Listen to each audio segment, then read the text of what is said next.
Voyons un exemple d'application de ce volume élémentaire. Donc juste pour savoir un petit peu son utilisation. Donc c'est le calcul du volume d'un cylindre.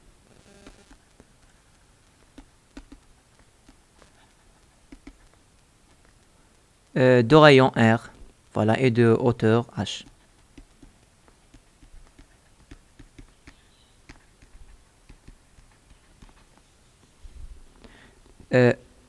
Donc ici, ça veut dire qu'est-ce qu'on a? Ça veut dire que le R, c'est le rayon, donc vous voyez un cylindre.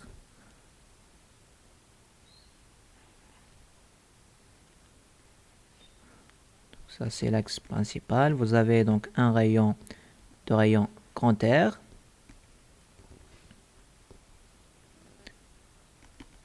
Et pour les coordonnées, on peut les placer à l'intérieur sur l'axe, fixé comme ça. Ça veut dire que notre petit r sur les coordonnées cylindriques, ça varie entre 0 et r. Entre 0 et r. Et z, ça varie entre, par exemple, on veut maintenant, donc, imaginons que ce cylindre il est positionné à une cote, par exemple Z0. Donc ce Z0, on va lui rajouter un H pour obtenir Z0 plus H. Donc ça, Z, ça varie de Z0 vers Z0 plus H. Ou bien entre 0 et H. C'est la même chose. Et aussi, donc le phi c'est on tourne, donc le phi c'est de 0 vers 2π. Attention pour les angles, parfois ça varie de 0 vers 2π. Pour celle-là, on va voir l'angle, par exemple pour les coordonnées sphériques, ça varie de 0 vers π. Et donc ça concerne est-ce que les trois coordonnées permettent de balayer tout le volume. Toutes les possibilités qui existent doivent les balayer. Donc on se déplace vers là, on se déplace comme ça, et on tourne, on balaye tout le volume. Et parfois, on peut avoir des répétitions. Si on fait donc d'une certaine manière, on va voir ça pour les coordonnées sphériques. Et bien maintenant, on veut calculer le volume. Et bien le volume, ça va être une intégrale triple de d taux. Bien de dv. D taux ou bien dv, c'est la même chose. C'est d'intégrer ce volume. Et intégrale triple, mais on doit le préciser. On intègre pour z, c'est z allant de z0 vers z0, donc z est égal à z0 plus h. Intégrale entre phi est égal à 0 et 2π. Intégrale entre r est égal à 0 et grand R. Bien, r est égal à grand R. De quoi? Eh bien, de r fois d de r fois d de phi fois d de z. Ça, c'est le d taux. Maintenant, les coordonnées, donc r, phi et z, sont indépendantes. Eh bien, c'est pourquoi on peut séparer ces intégrales. Mais normalement, dans la réalité, ils ne sont pas indépendants. On doit calculer cette intégrale-là. Puis, le résultat obtenu, on doit l'intégrer avec celle-là. Et puis, la même chose, intégrer le résultat obtenu comme ça. Mais on peut séparer. On peut maintenant séparer puisqu'ils sont indépendantes et d'écrire. Voilà. Parce qu'il faut faire très attention. Même si parfois, par exemple, ça, le défi ne dépend pas de R. On intègre ici sur R. On peut le sortir ici, défi. Ça veut dire on va calculer ce qui est ici, on va le multiplier par défi, puis intégrer. Ils ne sont pas indépendantes. Ça reste aussi. Donc on peut donc écrire défi ici, il est sorti, faire des parenthèses ici. Mais lorsqu'on fait ces parenthèses-là, ça veut dire pas que c'est indépendant de ça. Je parle du cas général. Non, ça veut dire on commence par le calcul de ça. C'est pas une multiplication. C'est pas une multiplication, attention. Ça, c'est un petit peu mathématique. Donc, si j'ai l'intégrale, par exemple, première intégrale, d'accord. Deuxième intégrale, puis j'ai une fonction, par exemple, qui dépend de x, bien de y. Ici, j'intègre sur x. Une autre fonction, par exemple, g, d, voilà. Normalement, dx, dy, dz, tout. Gx. Oui, gx, cette fonction dépend de x, y, z. On a sorti la fonction qui dépend de y, et donc cette fonction, pour être précis, ça va dépendre, on va laisser g de x et y, bien de z, pardon. Et donc, on va mettre ici des parenthèses, par exemple, comme ça. Ça, le point ici, c'est pas la multiplication. C'est l'opérateur. Ça veut dire, on va calculer ça, on va lui appliquer cette opération. Et pas c'est la multiplication. Écrire les choses comme ça, c'est pas écrire les choses comme ça, par exemple. Ici, f, intégrale g. Ça, oui, ça, c'est la multiplication. Intégrale, par exemple, h. Donc ça, ils sont indépendants. On a fait sortir tout et on les a séparés les uns des autres. Donc ça, c'est une subtilité, je crois que vous connaissez en mathématiques cette question d'indépendance et cette question d'intégration, de succession d'intégration, et puis de séparer petit à petit, on sépare et on obtient donc voilà les éléments. Donc parfois il est question, donc on a une intégrale comme ça d'un élément, on trouve qu'il existe ici des choses qui sont indépendantes de cette intégrale ici, on l'écrit comme ça. Une autre chose ici. Et puis parfois, donc ici le terme sorti ici, il ne dépend pas d'une grandeur qui existe ici. C'est pourquoi on la transforme comme intégrale d'une chose ici, intégrer une fonction ici, et intégrer une fonction ici. Ça veut dire, ça, c'est équivalent à dire que qu'on intègre cet élément-là, puis, entre parenthèses, on intègre ça, puis comme ça. Voilà les parenthèses. Et on a une parenthèse ici. On va intégrer ça, lui appliquer cet opérateur, et en fin de compte, vous avez les apports. Et ça, celui-là, on va l'intégrer, on va aussi continuer d'intégrer. Et pas calculer dans l'autre cas.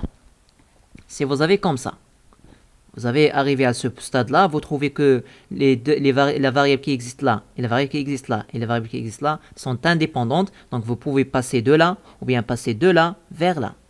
Comme ça. Ça sont des parenthèses. Ici, c'est la multiplication. Donc il suffit de calculer cette intégrale-là, faire la multiplication entre les trois. Et pas calculer cette intégrale et puis l'intégrer encore une fois avec celle-là et puis intégrer le tout avec celle-là. Donc je crois que vous avez arrivé à comprendre cette subtilité. C'est un point très subtil, très fin, que je crois que vous pouvez le comprendre facilement. Vous pouvez le comprendre en mathématiques et à travers des exemples que peut-être vous avez déjà vus. Donc ça, c'était juste une parenthèse en termes d'intégration, pour une intégration triple ou bien double. Et donc, ça c'est indépendant. Donc on va faire une séparation globale d'un seul coup. D'un seul coup, on peut faire, comme je vous ai dit, vous avez ici une fonction. R, dr, dφ, dz. Ici, on intègre par rapport à R. Et donc, on va laisser ici juste les éléments qui dépendent de R. R, dr, c'est ça ce qu'on va laisser ici. Dφ, dz va devenir ici. Et ici, il reste seulement, donc, seulement. Et donc ça, on peut l'écrire pour bien appliquer ce qu'on vient de dire ici. Qu'est-ce que vous avez? Donc vous avez le volume, l'intégrale. Donc on intègre entre z, puis phi. Et donc on va obtenir comme ça. En termes d'indépendance, ici le z, juste les z, on va mettre ici juste les éléments qui dépendent de z. Puis ça c'est entre z0 et z0 plus h. Ça c'est phi 0 et de pi. Ici on va mettre les éléments qui dépendent de phi, c'est juste des phi. Ici on va mettre les éléments qui dépendent de r, de 0 jusqu'à grand R, C, R, dr. Puisque R ne dépend pas de phi et phi ne dépend pas de z, sont indépendantes, donc on peut passer de cette écriture vers celle-là. Z0, Z0 plus H, dz, multiplication, d phi, d'accord, entre 0 et 2pi, multiplié par intégrale entre 0 et r, r dr. D'accord? Et puis calculer ces intégrales-là, donc ça, donc on va obtenir ici que c'est égal à h. Donc en intégrant dz, l'intégrale dz, vous avez ici 1. Et donc son intégrale, bien sa primitive, pardon, et bien c'est z. Et on fait la différence, on va obtenir un résultat de h. Pour celle-là, eh bien c'est la même chose. Ici, d phi, donc ça c'est 1. Donc la primitive de ici, ça va être phi, qu'on intègre entre 0 et donc c'est 2pi. Et puis ici, vous avez un r, dr, donc c'est r carré sur 2. Ça c'est 0, ça va aller. Donc on va obtenir r carré sur 2. Ce r, ce 2 va sauter. Donc on va obtenir que c'est égal à p r carré fois h. Voilà le volume d'un cylindre de rayon r et de hauteur h. Et ça c'est, voilà, c'est évident. Vous avez le cylindre. On a ici une section. Une surface, c'est PR carré. Ça c'est PR carré. Et qu'on intègre, on a ici des petits cercles, des cercles infinitésimaux. Infiniment, on a des cercles d'une manière infinie, de là vers là. Et c'est ça ce qui donne en intégrant ça, il suffit de multiplier par h. Pour intégrer tous les cercles, bien tous les cercles qui existent ici, multiplier par h, et puis obtenir que le volume, eh bien, c'est PR carré fois h, multiplié par h, pour le volume, tout le volume. D'accord? Donc c'est bien, vous avez compris cet exemple, donc c'est très bien. Il reste maintenant les surfaces. Bien, les surfaces, c'est de la même manière que pour les coordonnées cartésiennes.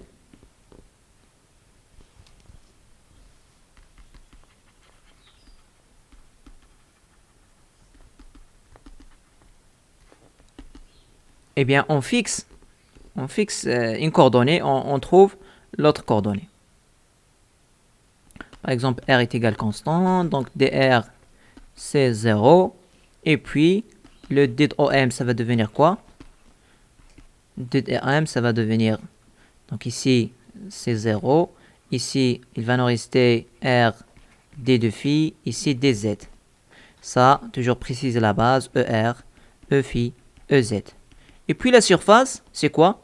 C'est de multiplier ces coordonnées qui restent, qui sont non nulles. Donc, c'est R d phi dz, suivant quoi? Suivant la coordonnée ER. C'est bien. Donc ça, c'est très bien. Ça même, on peut le visualiser, bien sûr. On peut le visualiser à travers... Donc, c'est la même chose. Vous pouvez créer, des surfaces comme ça. Par exemple, dans le cas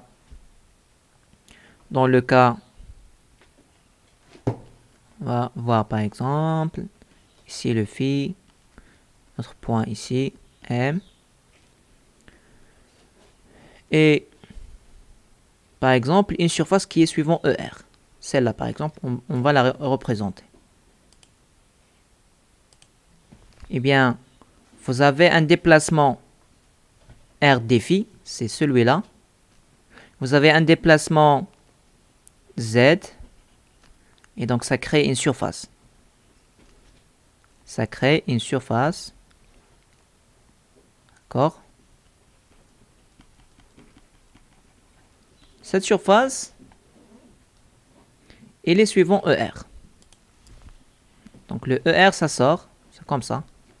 Vous voyez bien que cette surface, ça c'est RD défi, et ça c'est DZ. Cette surface, elle est suivant ER. Donc c'est le même raisonnement pour les autres surfaces. Donc par exemple, si phi est constant,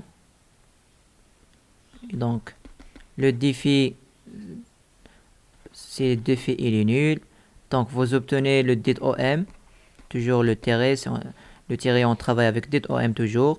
Donc ça c'est DR, c'est donc il existe. Ici c'est 0 et ici c'est DZ. Et puis le DS en termes de vecteur, donc c'est la multiplication, c'est DR fois DZ suivant quoi? Suivant E phi. Et puis vous pouvez aussi faire le schéma. On se déplace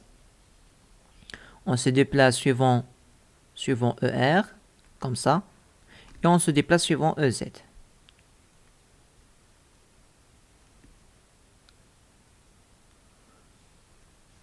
Voilà la surface. Il est suivant quoi?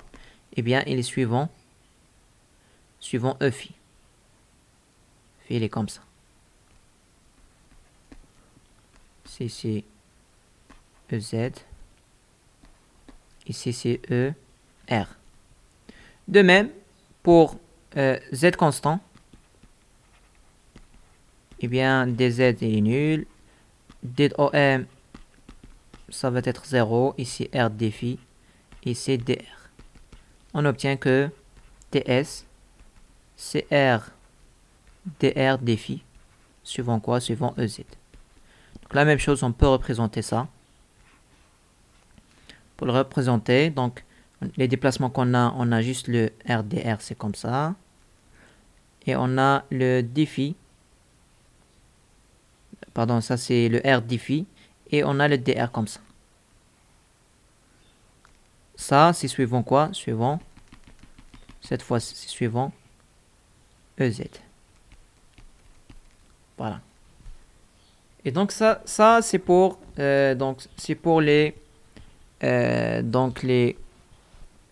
les surfaces élémentaires et le calcul du volume élémentaire pour les coordonnées cylindriques.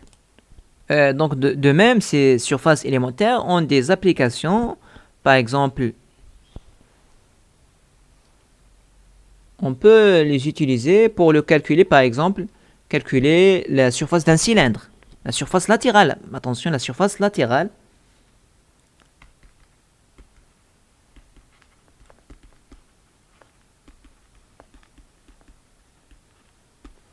D'un cylindre. Par exemple, vous avez un cylindre ici. Donc la surface, c'est celle-là. C'est celle qui est comme ça. Toute la surface comme ça. Et de l'autre côté, bien sûr. De l'autre côté. Donc ça, il est de rayon R, de hauteur H. Et donc, on va intégrer.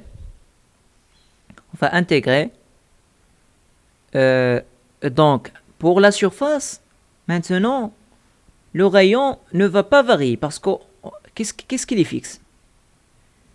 On se déplace vers la surface latérale. Eh bien, c'est le rayon, c'est le petit r. Le petit r ici ne va pas varier. On est sur la surface latérale, sur un même rayon. Pour la surface latérale des cylindres, on est sur le même rayon et donc le R est égal grand R, c'est constant. Donc c'est les autres qui varient. Z, il varie donc de Z0 vers Z0 plus H. Et en ds maintenant, ds, laquelle des formules on va utiliser, eh bien, c'est, ça c'est constant, on va utiliser celle qui nous donne, donc pour un dr, ou bien un d, voilà, un dr qui est constant. Un dr qui est, ou bien un r qui est constant. Et donc, voilà, vous voyez ici la formule. Si R il est constant, voilà la surface élémentaire. C'est R défi dz. R défi dz. R, on a dit c'est grand R. R défi dz. On peut intégrer ça pour obtenir la surface. Donc on intègre. C'est l'intégrale entre 0,2 pi défi. Intégrale entre 0 ou bien z0 plus h ici. Ça c'est dz. Puis on va obtenir que S est égal à 2pi fois R fois H. Et c'est logique, parce que 2PR c'est quoi? C'est le périmètre. Le périmètre c'est les cercles, et pas les disques. J'aurais donc dû dire il y a quelques minutes qu'il s'agit des disques. Lorsqu'il est question de calculer le volume du cylindre. C'est les disques, on intègre les disques. Les disques, ça veut dire il est rempli à l'intérieur. C'est ça le disque. Ça, c'est le cercle. Le cercle, c'est seulement ça. Donc, on intègre ça. On a plusieurs. On les intègre, on les somme. Lorsqu'on les somme, à travers tout le H, ça nous donne la surface. Ça nous donne la surface. Il suffit de multiplier le périmètre. On les multiplie par la hauteur. Et on obtient la surface d'un cylindre de rayon R et de hauteur H.